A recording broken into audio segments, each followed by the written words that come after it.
Сәлеметсіздер ме балалар? Қазір бізде қазақ тілі сабағы, сабақтың тақырыбы Альберт Эйнштейн.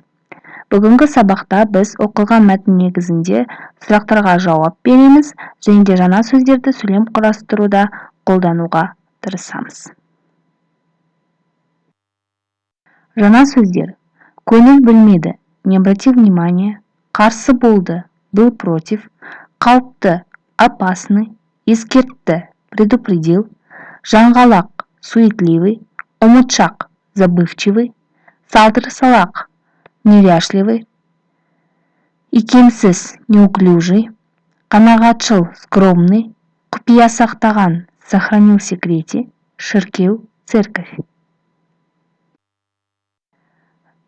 Мәтінмен жұмыс. 133 беттегі 4-ші тапсырмада берілген мәтінді оқу қажет.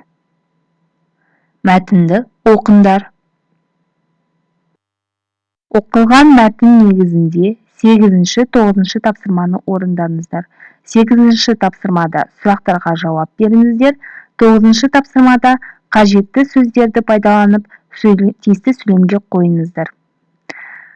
По прочитанному тексту на странице 133, номер 4, выполняем упражнение номер 8 и 9. В 8-м упражнении необходимо ответить на вопросы, касающиеся Альберта Эйнштейна.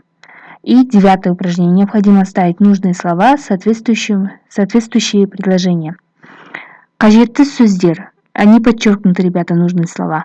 Көңіл бөлмеген, қиын иеленген, қарсы шыққан, қоныс аударған, зерттеу жұмыстары қарсы болған.